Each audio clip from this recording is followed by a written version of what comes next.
कुंती और दुर्योधन के बीच संवाद।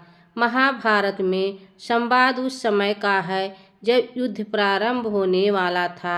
मामा शकुनी के कहने पर दुर्योधन अपने सभी बड़ों से विजयश्री का आशीर्वाद पाने के लिए उनके पास जा रहा था। तब दुर्योधन विजयश्री का आशीर्वाद पाने की इच्छा से माता कुंती के पास पहुंचा। तब माता कुंती एक कोने में बैठी महाभारत युद्ध के बारे में विचार कर रही थी। तभी उनके कानों में एक परिचित धुन सुनाई पड़ी। प्रणाम छोटी माँ। माता कुंती ने पलट कर देखा तो दुर्योधन हाथ जोड़े खड़ा था। तो कुंती ने कहा, आयुष्मान भव पुत्र। यह सुनकर दुर्योधन बोला, क्या छोटी माँ, मैं तो आपसे विजय आशीर्वाद लेने आया था।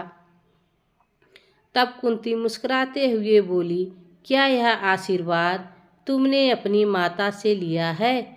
पुत्र दुर्योधन बोला, नहीं छोटी माँ, वो आपके आशीर्वाद देने से पहले मुझे यह आशीर्वाद कभी नहीं देंगी। तब कुंती बोली, तो क्या तुमने पितामह से यह आशीर्वाद ले लिया है? पुत्र दुर्योधन ने कहा, वह तो मेरी सेना के प्रधान सेनापति हैं छोटी माँ, मैं इसी को उनका आशीर्वाद समझता हूँ। कुंती ने पूछा, तो पुत्र आचार्य द्रोण और कुल गुरु कृपाचार्य ने तुम्हें यह आशीर्वाद दे दिया है? दुर्योधन ने कहा, वो दोनों भी मेरी सेना के सेनापति में से एक ही हैं। तब कुंती ने पूछा, और विदुर से? पुत्र? तब इस पर दुर्योधन ने कहा, वह मुझे यह आशीर्वाद कभी नहीं देंगे छोटी माँ, क्योंकि वह मेरी विजय चाहते ही नहीं हैं। महामंत्री विदुर मेरे हितैषी नहीं है छोटी माँ। क्या आप भी मुझे काका विदुर की भांति विजयश्री का आशीर्वाद नहीं देंगी? तब माता कुंती कहती हैं, हे पुत्र, विदुर को तुमसे कोई व्यक्तिगत आपत्ति नहीं है, लेकिन हाँ, अगर तुम हस्तिनापुर के विरोधी हो तो फिर वह तुम्हारा साथ कभी नहीं देने वाले, क्योंकि उन्होंने अपना संपूर्ण जीवन हस्तिनापुर की सेवा में ही लगाया है। वे हस्तिनापुर के हितैषी हैं पुत्र, और तुम्हारे भी हितैषी हैं। पुत्र बड़े यदि किसी भूल पर टोके तो उनकी ओर से मन मैला नहीं करना चाहिए। ये सब सुनकर दुर्योधन खामोश हो गया। तब कुंती दुर्योधन से उसकी खामोशी का कारण पूछते हुए कहती है, तो क्या मैं ये समझूं पुत्र कि तुम हस्तिनापुर के विरोधी हो? तब दुर्योधन कहता है, हस्तिनापुर तो हमारे राज्य की राजधानी है छोटी माँ। माँ, भला उसका विरोधी कैसे हो सकता हूँ? तब कुंती कहती है कि हस्तिनापुर केवल राजधानी नहीं, बस यह नगरी तुम्हारी ज्येष्ठ माता है।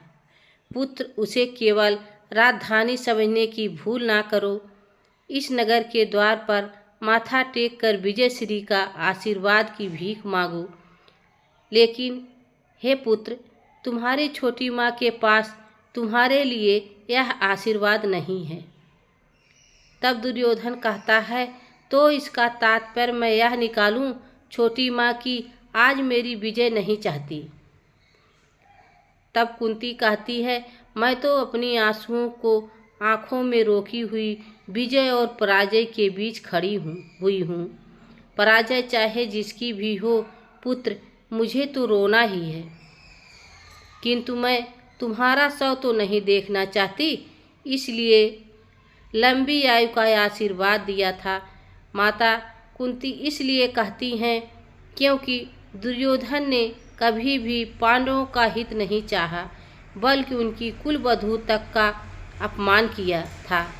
कुंती आगे कहती है, यदि तुमने युद्ध करने की ठान ही ली है तो जाओ पुत्र, तुम्हारी छोटी माँ का आशीर्वाद तुम्हारे साथ है।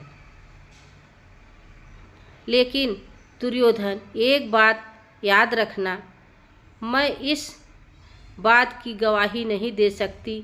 मेरे इस आशीर्वाद का कवच तुम्हें अर्जुन के बाण और भीम की गदा से बचा पाएगा या नहीं। यह कुंती ऐसा इसलिए कहती है कि एक माँ भले ही अपने पुत्रों को उनकी गलती पर माफ़ कर दे, लेकिन एक पति अपनी पत्नी का अपमान करने वाले को कभी नहीं छोड़ेगी।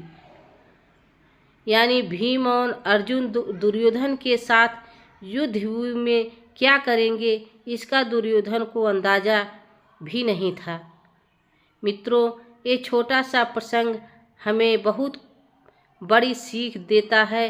दुर्योधन महाभारत का सबसे बड़ा अभिमानी व्यक्ति था, फिर भी वह माता कुंती से आशीर्वाद लेने क्यों आया?